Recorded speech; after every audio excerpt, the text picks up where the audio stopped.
Slow.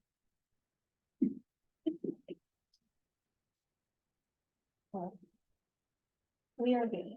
Welcome everybody to the Cheatham County Community Enhancement Coalition meeting. My name is Larry Robertson, the treasurer for the coalition. So I appreciate everybody being here. Cold, wet, windy night, so thank y'all for coming. What we'll do, we'll approve the minutes. So those that are on the board, we're going to ask for a motion in second and third for the last meeting's. Okay. And Warren, program specialist for Mothers Against Drunk Driving. And Amber Jones, Regional Overdose Prevention Specialist for Cheatham County in Community Enhancement Coalition. Kennedy, Alyssa, go ahead. bad. No, go ahead. Go ahead. Alyssa, I'm with the coalition as well. I'm the program manager. All right, I'm Kennedy Day. I'm the Drug Endangered Children's Program Coordinator for the coalition. who else do we have that's out here? Casey Reynolds, she's our regional overdose prevention specialist as well. Okay, great. Thank you all so much for being here. I appreciate it. We normally go over our financials. We don't have any new updated financials tonight, so we'll just skip that part. And then we'll get right to the good stuff. If you haven't already gotten food from McAllister's, help yourself. Looks like there's enough for seconds, you know, this out. You want a second helping yourself. So interesting tonight, we're going to have a recap of kind of what the people do.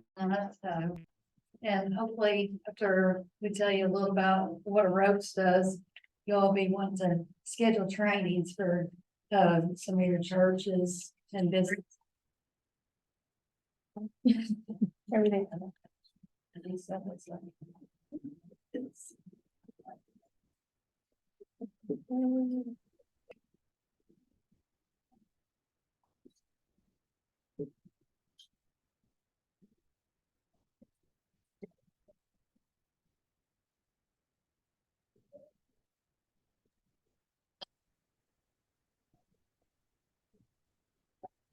Spreading those. Technology never works when you need it to work, you know?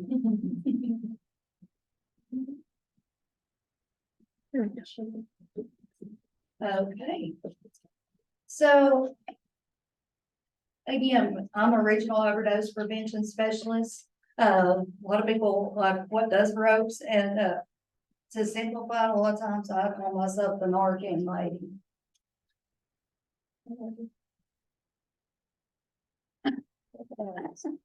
Apparently, so what exactly is it that we do? Well, one of the biggest things is reducing the stigma associated with any forms of substance misuse or addiction, and to explain how addiction is created. And we also help our audience members understand the drug trends that we've seen in state of Tennessee.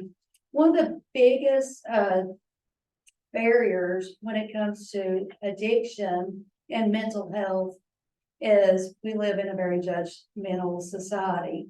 And so providing that education, how addiction is created and getting these trainings out there helps reduce that barrier.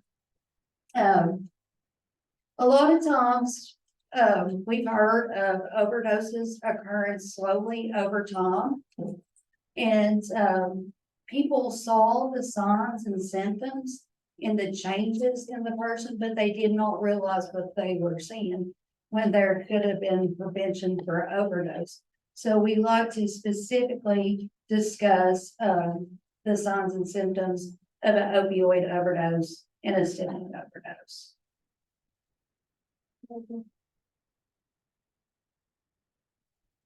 So why is the opioid crisis such a major concern for us? Well, specifically between April 2021 and August 2021 and August 2022, we saw more than 107,000 overdoses, fatal drug overdoses. So it is a major problem. Enough amount of people to fill up the Tennessee stadium. With the fatal drug overdoses that we've seen in Tennessee, From our data, we had over 19,000 Tennesseans that died from drug overdose, enough to fill up the Memphis Grizzlies stadium. This is the reported data we have for Cheatham County. In 2021, we had 31 fatal drug overdoses. And of those overdoses, fentanyl was responsible for 26 of those overdoses. But you can also see where this could be combined as well. We're talking about opioids and stimulants. That could also be fentanyl responsible for that. We know people are apprehensive to call 911 or to take their friend to the emergency room. So we know a lot of these non-fatal drug overdoses are underreported. We have 211 though that's reported. So imagine, because it's very underreported, we would probably see close to double of the 211 non-fatal drug overdoses. You can find 200 plus 200 plus 31. If we did not have naloxone, we'd be looking at close to 450 fatal drug overdoses in Cheatham County. Well, you can look at Okay, so addiction is defined as a treatable chronic medical disease, and it's influenced by the brain circuits, the complex interactions, and it's influenced by a person's genetics, their individual life experiences, and their current environment. As you can see on the diagram of how all that is influenced in the brain chemistry. So why is it important to address substance misuse? As you can see, it can have a tremendous impact on a person's individual health, long-term, Playing mid-flight Forward. classes Friday. and The it can National also Transportation lead Safety to Board says it is mental investigating health. other missing bolts. Also, it's very important to teach about overdose prevention, knowing the signs and symptoms to lower those fatal drug overdoses. Also, the spread of diseases. A lot of times when we have IV drug users share needles, that's how we spread diseases like HIV and hepatitis. When there is addiction that's going on in the workplace, it can reduce workplace productivity. It also bogs down the criminal system. It puts a strain on family relationships. A lot of times when we see addiction in the family relationships, we see a lot of blurred boundary lines. We hear a lot about codependency. So we provide support for those family members affected as well. And it definitely has an impact on child welfare. And in the presentation, we discussed the ACEs test and how a person's childhood can impact their vulnerability to addiction later on in life. A lot of times with people, because there is the huge stigma attached to mental health. You know, say for example, I'm having mental health issues because there's a stigma attached to it. Instead of going to the doctor and getting on the proper medication that I need to get on, I instead self-medicate. And when a person starts self-medicating, that is only making that mental health disorder that much worse. One of the biggest goal of the coalition is early intervention. If we can get to them when they're younger, and especially when they start with the addiction, maybe we can curtail that as well. And of course, we know that it impacts community safety. So what is naloxone? A lot of people know it as Narcan. We carry two different brands. We carry the Narcan brand, and it's 4 milligrams. But we also distribute a lot of Cloxoto. It's 8 milligrams. We are seeing such higher concentrations of fentanyl laced in with drugs that we are giving the civilian communities the Cloxoto. It is a medicine because it's a relatively new medicine. the Cloxoto is gonna expire sooner than the Narcan, so that's something to be very mindful of is the expiration date. But basically how it works, naloxone is an antagonist of opioids. When somebody, is under the influence of an opioid substance, it binds to the opioid receptors of the brain, and that slows down the regulation of the breathing. When the naloxone takes into effect, it bumps the opioids off the receptors of the brain, and it's gonna bind much more powerfully, therefore restoring the breathing. The great thing about the Narcan, you know, you can easily teach any bystander how to use it on someone that may be overdosing.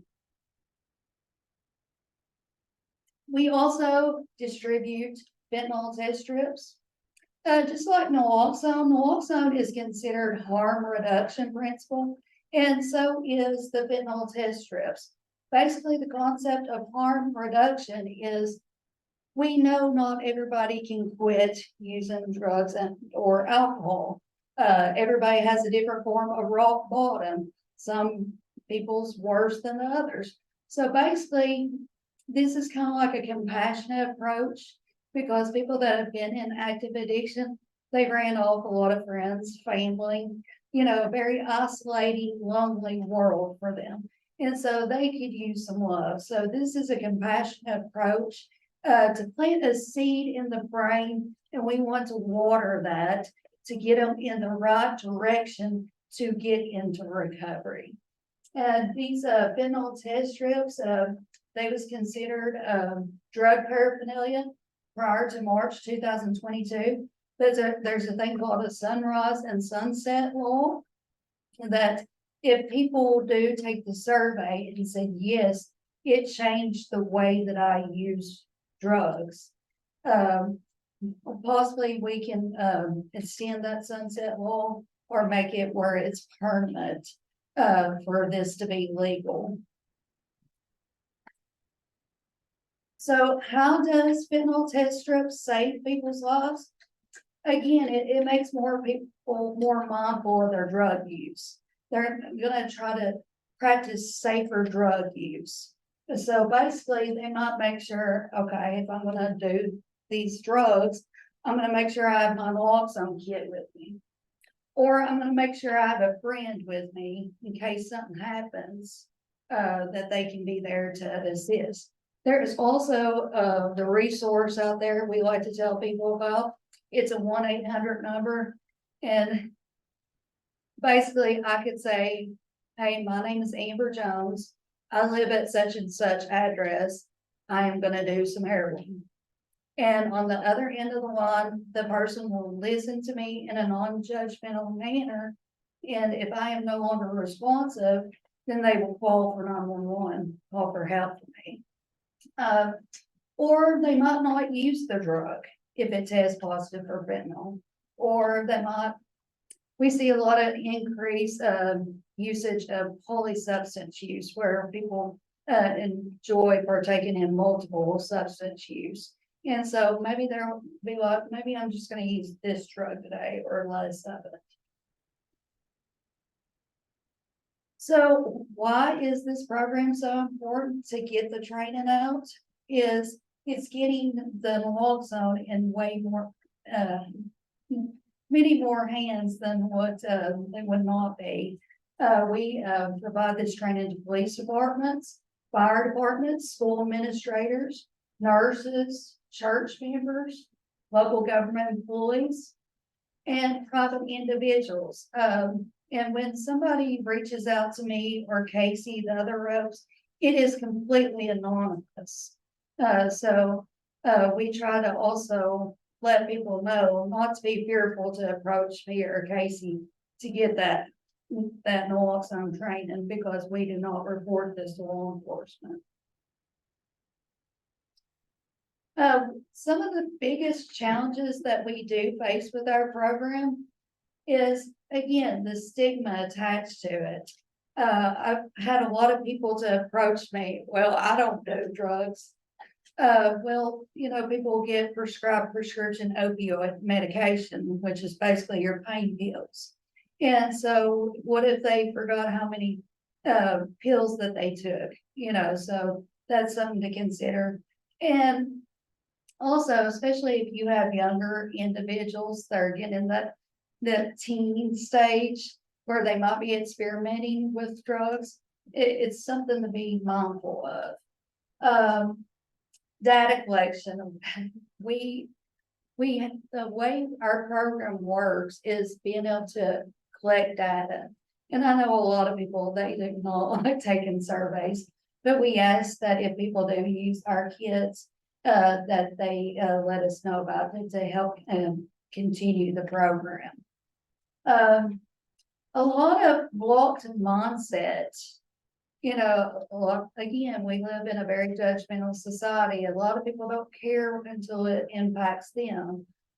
So being more open-minded. Access to treatment, a lot of people have issues with that. But the biggest thing is getting public education out there to people and overcoming these policy barriers and socioeconomic factors.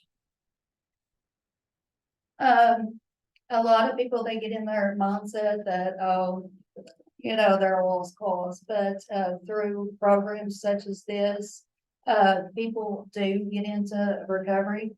A lot of your ropes representatives do have past substance issues.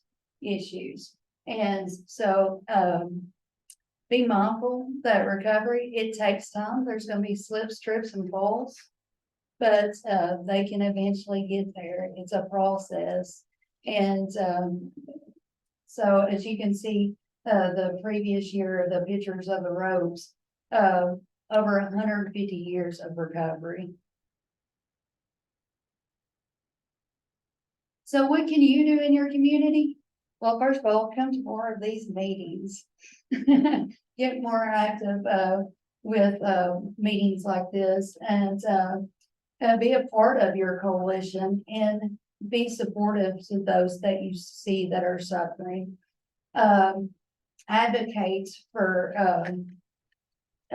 people that use substance misuse. Advocate for treatment and mental health support. And especially workplaces, advocate for your EAP services and health insurance.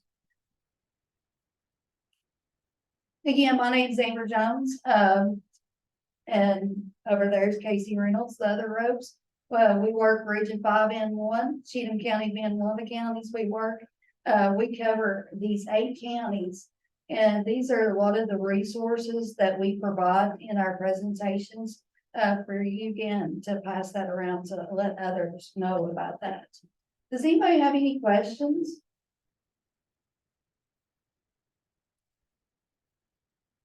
So I'll tell you, we had, I don't remember if it was you, someone came to our Kiwanis Club and spoke to us. We actually did Narcan training there, and it's a great class. It's a great thing to do as a group, to learn. And then get a little certificate, and you're able to take that with you and. Yes, the naloxone training, it's kind of like any first aid training or CPR. You're supposed to get retrained every 2 years and you get a certificate with that. It's a very informative training. It's over 80 something slides, and usually I tell people it's going to be like an hour and a half, but we think it's very important to break down everything so everybody's very understanding and don't leave without questions. Anybody else? Well, if any of y'all would like to schedule a training with Casey or I in the future, let us know. Andy, you're up next. Mhm. Okay. We are right too.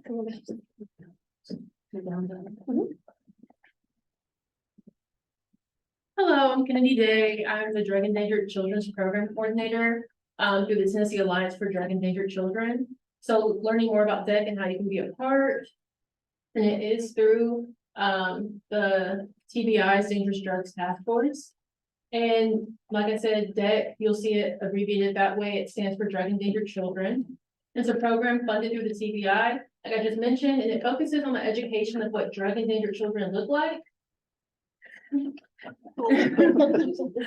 what drug and danger children look like and how we as a community and community members can intervene and, you know, have prevention of children being drug endangered. So as a drug endangered children's program, we focus on building connections with the community liaisons, providing trainings, education, and resources. And we also implement state programs such as Handle with Care and Camp Thrive, which in their own way provide a safety net for youth. So essentially, I work a lot within the schools with the coalition. We do a lot of awareness and prevention-based projects or activities just to get the conversation started, you know, in an appropriate way for all the youth in the county, just so that they feel empowered and they have that information, whether they need it or not, or maybe they'll need it in the future. So drug endangered youth, they're youth that may experience substances or paraphernalia in their homes. They may also have exposure to it from peers or maybe using it as a self-medicating situation. We believe that all youth are drug endangered. And you might think that's a little extreme, but when you really think about it, yeah, you have your youth that have those experiences and experience, you know, the substances in the home, maybe familial substance abuse, or maybe experiencing it somewhere else. But we have to remember that when the children leave from home to go to school, they're coming into contact with other students, friends, people that maybe you don't realize they're talking to. Things on social media, there's so many things that are not, you know, locked out on social media. So we just keep that in mind that, you know, if they don't have the right information and we don't keep them informed and we're not investing them, somebody else will. So we want to make sure they have the information that they need. And then the numbers, according to the Department of Children's Services, 52,771 Tennessee children were linked to drug endangered child allegations in 2021. So that means that there was a situation where they knew that they were in an environment and there were drug involved, whether parents or caregivers were selling, you know, substances out of the home, making them, producing them, or partaking in them. And then Tennessee State Baby Courts have heard 348 cases across 12 counties since their inception. Of those 348 cases, 308 involve substances used by one or both parents.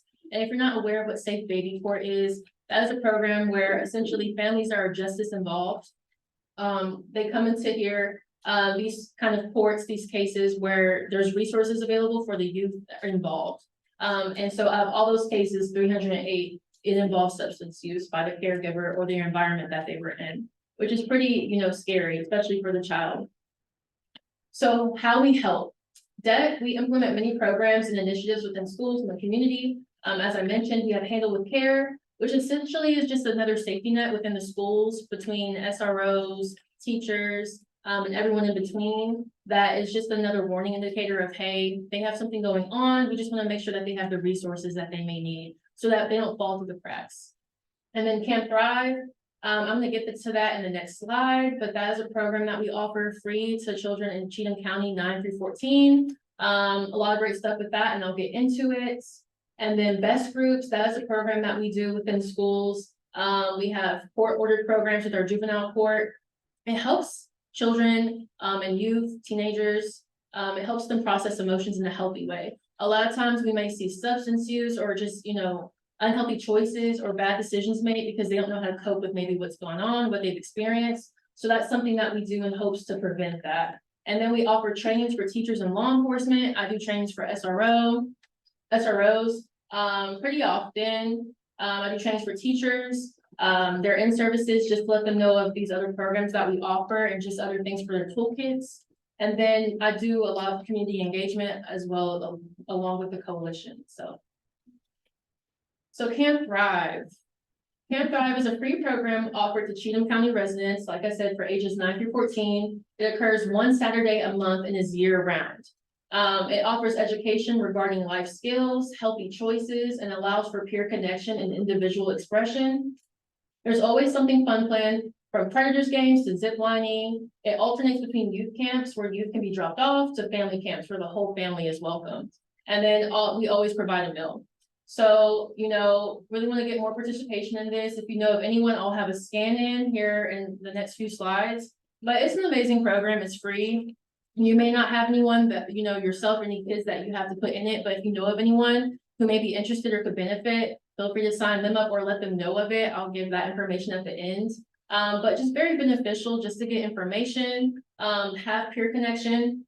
And, you know, a lot of times some of the youth may not get these experiences otherwise, if their family can't afford it, or they have other priorities. So it's a great opportunity. So how you can help, you can volunteer. Volunteer opportunities are always available, from community engagement events to Camp Thrive sessions. So if we're out in the community and we need extra hands, feel free to sign up for that. We'll let you know. Camp Thrive, I'll need chaperones as it grows with more youth. So as long as whoever is willing to chaperone can do a background check, they're good to go. So you can help in that manner. You can be a member, you can come to the meetings we have online. So if you can't make it in person, feel free to hop on Zoom. It'd be greatly appreciated, just to, you know, stay in the know, give your ideas, have a say, because it's your community, so you want to have a say in it. Help us spread the word. So not able to join or attend consistently, that's okay. Still share it with your friends, your family, your circles. Just help us spread the word and get it further than what maybe we can right now. And then why you would want to help. So I got some good stuff for you. So coalition meetings, like I said, you're attending, you're staying informed, you're learning about upcoming events, you're getting the inside scoop. Like, who doesn't want that? Volunteering, volunteer in any capacity to help your community and receive special opportunities. So for example, you come and help me chaperone Camp Thrive, and we're doing something fun like ziplining. If you have your own children, if you're watching someone for the weekend, bring them, it's free. You can zip line too. I do not mind. Whatever the activity is, we have a lot of things that we want to do that are fun, that I think adults and children would enjoy. So if you're helping me chaperone and you're, you know, giving me your time, it's appreciated, and I want to pay you back an opportunity for some type of experience, whatever I can offer. Our youth, you know, it's important. Our youth are important. We want to invest in them. That's a great opportunity to know that, you know what, they're our future. We have a say, we can do something. It might be small, but it's, you know, important. It's an impact. It's something in the right direction. So I feel like those are great reasons to want to help. Our DEC vision in Cheatham County. So as a coalition as a whole, we continue to work in the community to provide awareness, resources, and support to the community members. Our hope is that we can prevent substances among youth, change the trajectory for those who may experience or be surrounded by substance use, and provide the tools for the community to have healthy lives. I know you hear drug endangered, and it just seems like it's about drugs, but it's also about mental health. It's also about just their health overall, because we want the community and the youth to be healthy, to have the resources, to have the information, to have the choice to, you know, want better, to, you know, get out of their situation, whatever that may look like to them. Specifically for DEC, I have a vision of growing programs like Camp Thrive to its fullest potential in order to invest in our youth. Post what the camps are. I have an email list, so if maybe you have someone who doesn't want to sign up right away, I can still put them on my email list, and I'll let them know, hey, if you want to do this camp, you can. Oh, you want to skip this camp? That's fine. Like, come whenever you want, kind of thing. That Yeah. camp, is it all day on a Saturday? Typically I do it from morning to the afternoon, so usually about 9 to 1 or 9 to 2, depending on the activity, but it may change up depending on what we're doing. So eventually I want to do a Preds game with enough kids. So that might be, of course, more of an evening one, but I provide transportation. I provide anything that's needed. So if the parents, they want their kids to go, they want to go and they don't have the transportation for it, I'll get them. Like we can do that. So, you know, just bring me the kids. I started back in October. I believe I had my first one in October. So it's still a little new. I've had 3. Okay. Yeah, so I'm trying to get that participation up because I feel like it's such a great opportunity and I want to get as many youth as I can. But I feel like, you know, if I keep consistently doing it, I'm going to show up for them, whether it's 20 kids or 3, I don't care. I'm going to keep showing up for them. So word of mouth, and hopefully it'll grow and people will see that, you know, it's a great thing. Well, can I ask, what are some of like, you got your marketing? campaign? Yeah, I do Facebook, I do email lists, I pass out flyers, hang up flyers. Whenever I'm at meetings like this, announce it. We have quite a few more that we work with. And I'm kind of going to give you just a quick overview and then show you how those grants are being utilized in the community today. So let's see. There we go. Okay, so the first is the DFC grant. That is a federal grant to help prevent and reduce substance use among youth. So it is a little bit more youth focused. It is administered by the CDC. And this has been a really influential grant for us because it does allow us to create really great initiatives in the community. So that's one of the grants that we are funded. And then just most recently, Meharry Medical College was awarded the HRSA grant. The coalition is a small part of a larger partnership with local community agencies. And our role with this grant is going to be to coordinate trainings to our medical health providers, link medical care with the recovery community, and more. And you'll see some more stuff coming up about that in the future. It is just recently awarded. The next grant we work under is also a marijuana grant that is given to help decrease marijuana use among individuals ages 12 to 25. And all of these grants all work together. So they're not just kind of doing one separate thing. There is a lot of overlap. It is still substance use prevention. So I'm just kind of giving you just the rundown.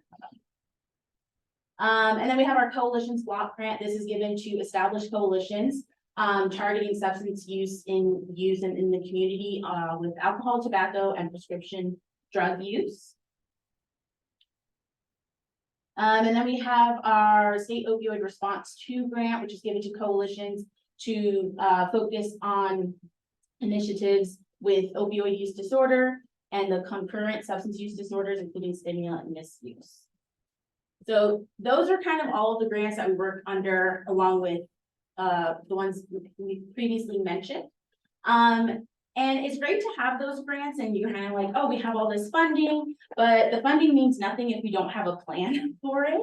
And so that's something that we do as a coalition is we gather the grant kind of layout of it and create a action plan. But we can't just brainstorm and we can't just event plan initiatives without collecting data. So that's something that we do. So when you see us ask for surveys, or if you want to be part of a focus group or an informant interview, or hey, let's have a conversation and we gather data from you, your experiences, things like that. That is what we're doing. So we're trying to create a bigger picture of the community's needs and using that data and those statistics and people's life experiences to create awareness campaigns and events and social media posts that are catered to the needs of the community. And then you'll see in the membership packets that you all should have got, there's a page that talks about strategic planning framework. So that's kind of like a guideline for coalitions to use to create these 12-month action plans, which is how we're going to plan out all of the events and initiatives that we're going to do. And we'll talk some more about what those initiatives look like.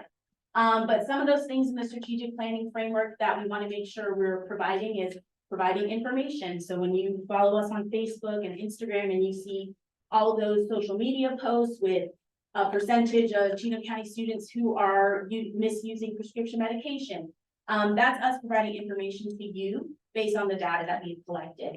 Another thing that we include in our action plan is enhancing skills. Some of the ways that we do that is through our behind closed doors event, which was previously hidden in plain sight. Has anybody ever walked through any of our, okay.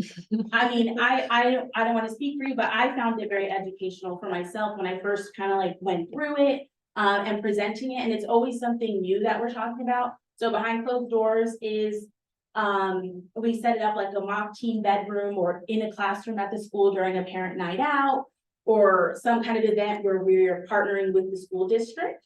And parents and educators, anyone over the age of 21 can walk through and they kind of go on a scavenger hunt for items related to youth substance use, youth mental health, and things like that. And it's a really great opportunity for us to have those educational conversations with them and kind of show them tips, trends, and things like that to just be aware of. And then another way that we enhance skills is through our new initiative, which we're very excited about, called Escape the Vape Room. And this is actually geared toward middle and high schoolers, which we haven't been able to have something like behind closed doors for the youth. So this is going to be a really great way for them to kind of decode puzzles and go through an escape room type of maze, but learn those refusal skills, learn the health effects of vaping. And I know we've had the community, when we reached out before, be very concerned about that with our youth. So this is a great way to kind of interact with them. And then another thing that we do include in our action plan is ways to enhance access to resources. Some of those resources are TN Redline, which Amber had mentioned, TN Quitline. These are resources to provide to people who maybe need someone to talk to, want ways to quit, need some support. If you've ever gotten any of our resource bags, you've gotten a lot of these types of cards with numbers to call, share it, use it. That's something that we definitely know is important and we want to get out to the community. So another thing that we do is community engagement. Coalition is community minded. When we work towards preventing and reducing substance use, we cannot do it just our coalition staff. We have to bring together community agencies, community members, community partners. Here we have some pictures of some of the things that we have done in the community. Through partnerships with our law enforcement, our businesses, parents, and more.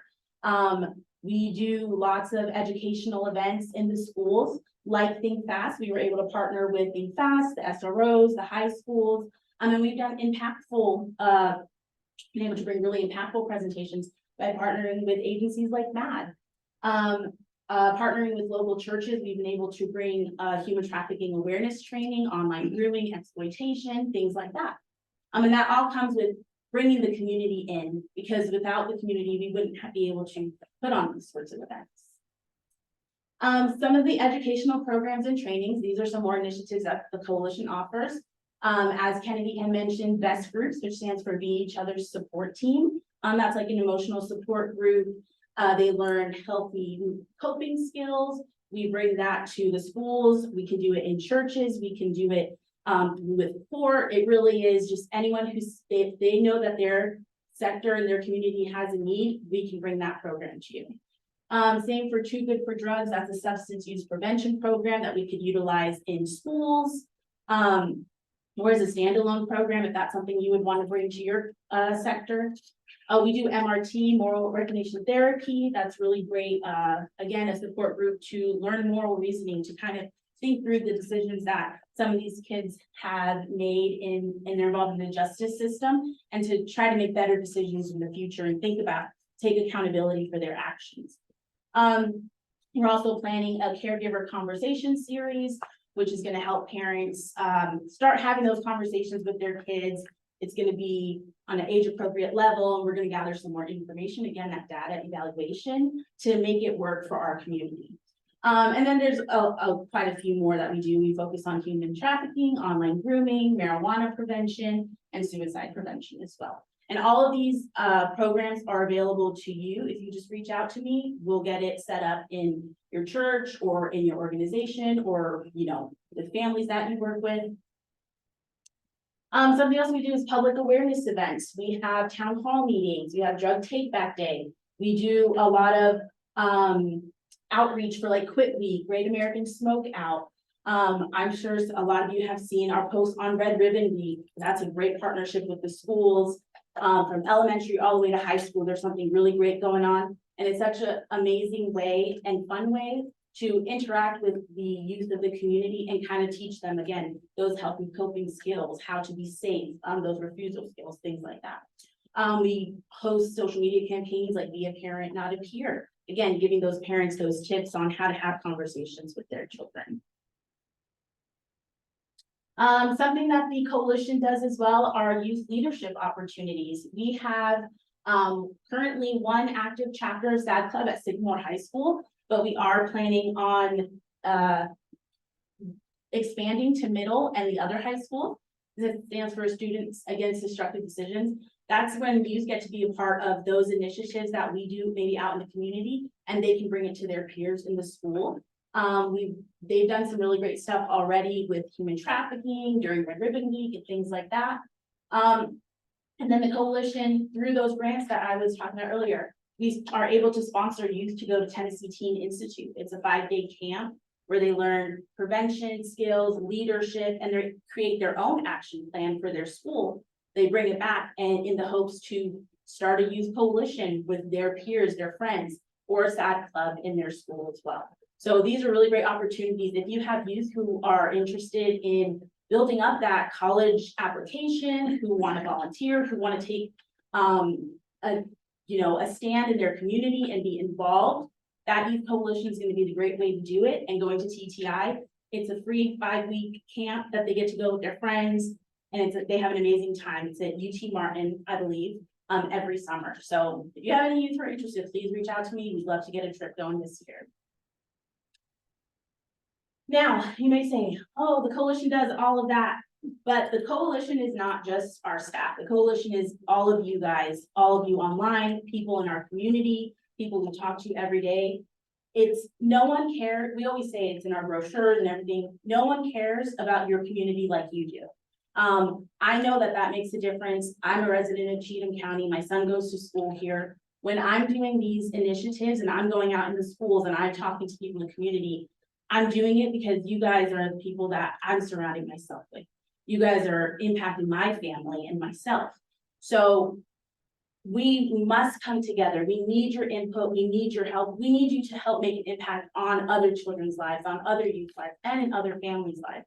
And you guys are doing a great job, but there's so much overlap that sometimes we can be stronger together in some of these initiatives and these programs that we're doing, and we can help each other. So this QR code is Oh, up. where's one pop up? This is a survey. You also have the paper copy, but if you wanted to scan this and do it on your phone, please feel free. It's gonna be an all-encompassing survey talking about our town hall meetings. This is our town hall meetings. We did a marijuana prevention town hall last year. I don't know if some of you, I see familiar faces, so I know some of you guys have gone. I think it was Bless you. super educational, learning about trends from Tommy Farmer with the Dangerous Drugs Task Force. But we want to know, what do you want to know? What do you want to be empowered to learn? What tools do you need? Who do you want to hear from? Who do you want in the room when we're having conversations about changing our community and being involved and making a long-lasting impact on our youth? Another portion of that survey are for community workshops and training sessions. We want to provide trainings to you guys, kind of like what I was saying. We can bring best groups to your church. We can bring best groups to some of the families that you work with, or whatever works for you. Let's have those conversations, and we want to get that information from you. And then our meeting survey. The coalition meeting is your coalition meeting. The meeting is for you. So tell us what you want from our partners and our agencies, how we can help you, and then you can share that with others. So I think all of you guys have scanned that. And we would love to have a list of like contact people in the community. Obviously, we know everyone together, we can do great things, but we do need those leaders to kind of take the charge and take that initiative to kind of get everybody on board. So part of the coalition work, we have 12 sectors.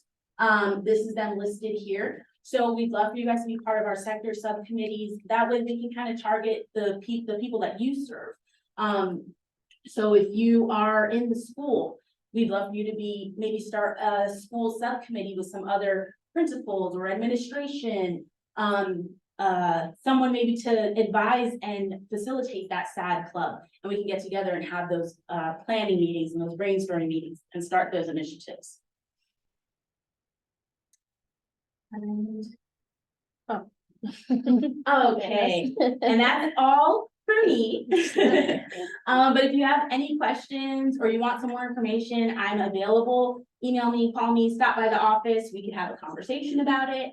And I'm gonna go ahead and hand this over to YouTube. This is our 2023 recap video. We do one every year, and it's such a great way for everyone to see all of what you guys have accomplished this year. Like I said, it's not just us, it's the community as a whole. So I will hand that over.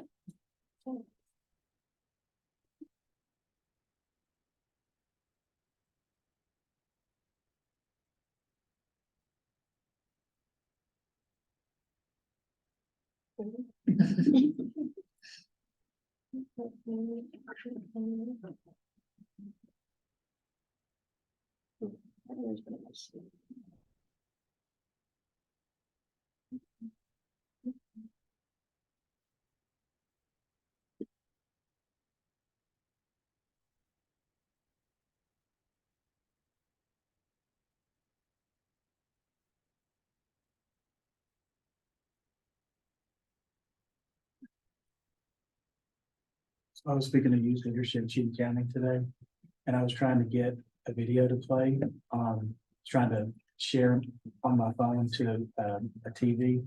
Could not figure out how to get. Like, Mom, that's not how you do it. Let me show you, like. Right.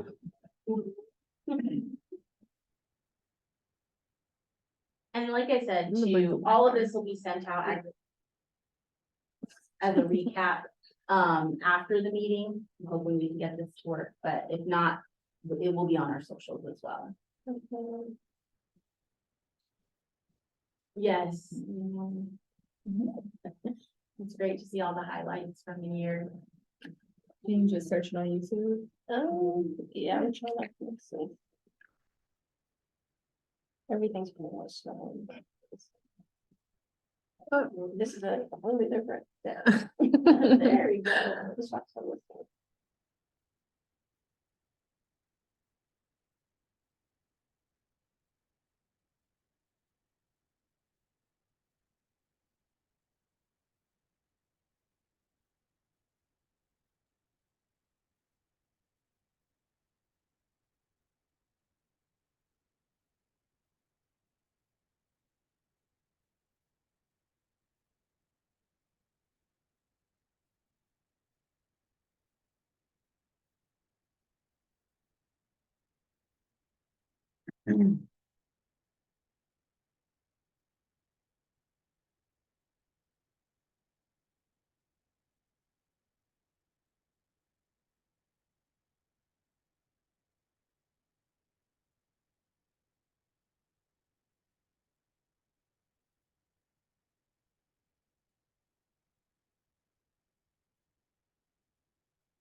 Thank you. For the presentation. Yeah, and then I will just make a quick announcement just within the presentation. You guys do have membership packets in front of you. If you do want to be a part of all of these initiatives and things like that, please, if you're not already a member, join the coalition. You can read through the packet. There's a sign-in sheet, and if you can either email that or turn it into me or any of our staff members today, we really appreciate Any announcements? Anybody here in the room have any announcements about anything they'd like to make? I'm thankful for you all. The kits are, the lock boxes are available outside if anybody needs some. Those lock boxes, the drug, medication lock box. Do you have some new Narcan? We can provide the training and provide the Once Narcan. we've had that, we just like, I work for the town of Ashland City, Uh-huh. and I've come upon, overdose people, and I didn't, so they always keep some in the truck.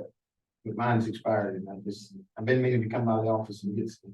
Yeah, Had some kind of- have you got any with you? I don't have any in my vehicle either, Okay, but, we can I'll definitely, come by there.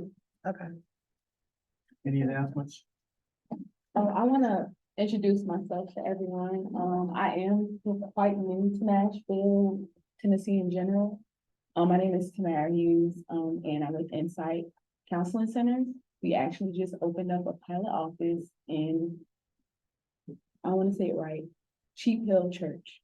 Chief of Church Price. Oh, Yes, so we're there. You mean if- the old building across the street so or in the actual? in the actual church. Okay, So we have an office, where we provide therapy. Myself and Josh is also another, therapist there as well. So we're here in Cheatham County. is that Um, free, sir? So we have sliding fee scales. So we do work with our clients and try and meet them where they are. Our fees go as low as $25, depending upon the licensure of the therapist. So I should have bought, I wish I had time to bring some packets and stuff, but ultimately, if you just go check out Insight Counseling Centers, you'll find us for sure. We're on Facebook, we're on Instagram. Yeah. So we're here. And you can come back next. I'll come back next time with the whole shebang. Yeah. I just had to rush here. I had a session before this, but we're here. Yeah, thank you. There's nobody. There was a lot. So I want to thank everybody for coming out. We had a lot of people online, but that's an issue, so. But everything, like Julie said, everything, that was here, the video, any of the QR codes, everything will be emailed out to you. We did have some technical difficulties with some stuff, so some things were missing. But just some more announcements from the coalition. Like Larry said, we do have medication lock boxes out here in the front. But if you know anybody who needs them, or if you want some more later date, we have them year round at the coalition office. We usually have them at community events as well, so you can pick up one then. And they are free, so anyone can have them. The coalition office, we also have quit kits, and those are for if you're ready to quit like tobacco, vaping, marijuana use. They provide like a journal, resources. We have stress toys, gum, candies, and those are available for anyone. You can be a youth or an adult, and anyone can get a quit kit. For human trafficking awareness, we are doing the Wear Blue Day, which is January 11th. That's also National Human Trafficking Awareness Day. On our social media, we put out some QR codes where you can submit a photo of you wearing blue, and we're gonna make a collage and share it of our community, showing awareness and support for human trafficking. We've also had some blue light bulbs out there at the front.